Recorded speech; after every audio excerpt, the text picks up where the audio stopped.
Now ప్రభుత్వ ఉద్యోగులు కవిత గారు పార్టీ పెట్టి 5 లక్షల ఉద్యోగాలు ఇస్తాను. అసలు దుర్మార్గం అది.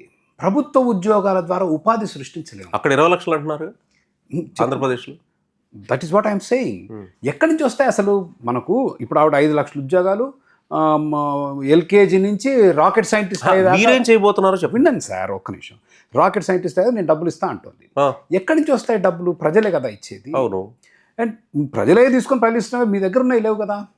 బట్ ద ప్రాబ్లమ్ ఈజ్ ఎప్పుడైతే మీరు ప్రజల మీద 500% పన్ను వేస్తారో మద్యం మీద, 100% పన్ను పెట్రోల్ మీద వేస్తారు, ప్రతి సబ్బు, సోపు, షాంపూ, బ్రష్ అన్నిటి మీద పన్నులే కదా.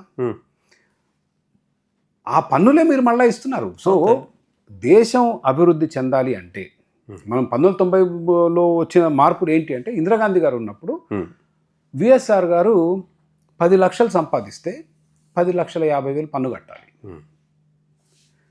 దిగుమతులు చేసుకుంటే 100% పన్నులు విధించాలి. సో లిబరలైజేషన్ అంటే పన్నులు తగ్గించడం, చట్టాలు మితంగా ఉండడం. ఒక చిన్న ప్రశ్న అండి, చట్టాలు మితంగా ఉండడం ఎందుకు ఇంప్రాక్టికల్గా చెప్తా. ఈ రోజున ఆంధ్రప్రదేశ్లో స్టేట్ గవర్నమెంట్ వాళ్ళు సంపాదించే రెవెన్యూలో దాదాపుగా 99% హెచ్ఆర్కే వెళ్ళిపోతుంది. వాళ్ళు సంపాదించే మిగలట్లా. ఓకే, నేనేమనుకుంటున్నాను తెలుసా, మీరు రేపు లక్కుండి అధికారంలోకి వచ్చినా మీరు రెవెన్యూ స్ట్రీమ్స్ ఏమి ఇంకా క్రియేట్ అవ్వాలి అక్కడ. ఎందుకంటే గ్రోత్ ఇంజిన్ చచ్చిపోయినాయి అక్కడ లాస్ట్ 14 సంవత్సరాల్లో. అలా కాదు, మీకు ఎలా మీరు రెవెన్యూ అనేది జనరేట్ చేయకుండా. చెప్పండి. See if you stop freezing, అసలు ప్రభుత్వ ఉద్యోగ నియామకాలు ఆపేశారనుకోండి, ప్రతి సంవత్సరం మీకు ఆటోమేటిక్గా ఇప్పుడు మాత్రం ఎక్కడ ఇస్తున్నారండి ఉద్యోగాలు? ఇస్తున్నారుగా. 10,000 5,000 పెద్ద ఇదే ఉంది. అది ఖర్చే కదా. ఖర్చే. నెక్స్ట్ మీరు రేవంత్ రెడ్డి గారి ప్రకటన చూసినా, అక్కడ ఆంధ్రప్రదేశ్ ప్రకటన చూసినా, మొన్న పోయిన సంవత్సరం వచ్చిన బడ్జెట్లో నేను 1,05,000 కోట్ల ఉచితాలు ఇస్తున్నా అన్నారు ఆయన. ఎవరు? ఇక్కడ రేవంత్ రెడ్డి గారు. ఈ సంవత్సరం ఇప్పుడు 1,10,000 1,15,000 కోట్లు అయింది. హైదరాబాద్కి 3,000 కోట్లు ఇచ్చారు లింగులు ఇట్టుకొని. ఇది మున్సిపాలిటీగా? హైదరాబాద్ డెవలప్మెంట్ రోడ్లకి 3,000 కోట్లు. హెచ్ సిటీనో ఏదో అంటారు. 3,000 3,500 కోట్లు ఎంతో ఇచ్చారు. కళ్యాణ్ లక్ష్మి 4,800 కోట్లు ఇచ్చారు. హైదరాబాదు 70% రెవెన్యూ హైదరాబాద్ నుంచి వచ్చింది. 70% వచ్చే రెవెన్యూ అంటే అది ఒక బంగారు గుడ్డు పెట్టే బాతు. అంటే అది ఓట్ పాలిటిక్స్ కదా వాళ్ళు చేసేది. That is what I'm saying. So అంటే మీరు ఓట్ పాలిటిక్స్ చేయకుండా డెవలప్మెంట్ పాలిటిక్స్ అది ప్రజల ఇష్టం అండి. ప్రజలకు మీకు ఓ హోటల్కి వెళ్తారండి, ఇడ్లీ, దోశ, పూరి, మాది గారె. ఈ గారెలు ఏముంటుంది? It's about development. ఈరోజు మీరు ఎల్బీనగర్లో బయలుదేరితే హైటెక్ సిటీలో పనిచేసేటప్పుడు 2 గంటలు అవుతుంది. మెట్రో వచ్చి 10 ఏళ్ళు అవుతుంది. అవునండి. వినండి ఒక్క నిమిషం. చెప్పండి.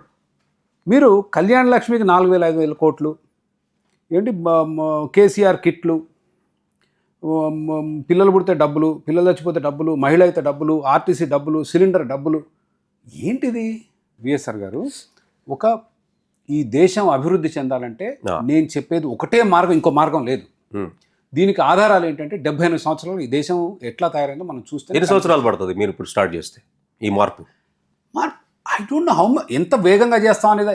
నేను ఎందుకు సినికల్గా ఉన్నానో మీకు చెప్తా, ఒక్క నిమిషం వినాలి మీరు. ఎందుకంటే జయప్రకాష్ నారాయణ్ ఓకే చేశారు, వెళ్ళిపోయారు.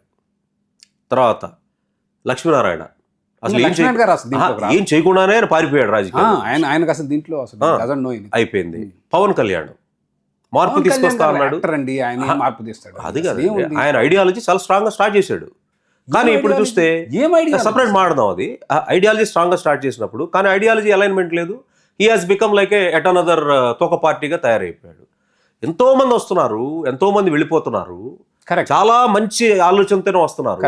అరవింద్ కేజ్రీవాల్ గొప్ప ఆలోచనతో వచ్చాడని అనుకున్నారు. అరవింద్ కేజ్రీవాల్ లెఫ్ట్ వచ్చాడు అలా అనుకున్నారు. కానీ అతను సిస్టంలో ఏమైపోయాడు? ఆ సిస్టానికి లొంగిపోయాడు. సిస్టంకి లొంగిపోతున్నారు జనాలు వచ్చిన వాళ్ళు. పర్వాలేదు, అతను నమ్ముకున్న సిద్ధాంతానికి ఎంతో కొంత ఇవాళ భారతదేశంలో పోరాడే నాయకులు అరవింద్ కేజ్రీవాల్ ఒకడు.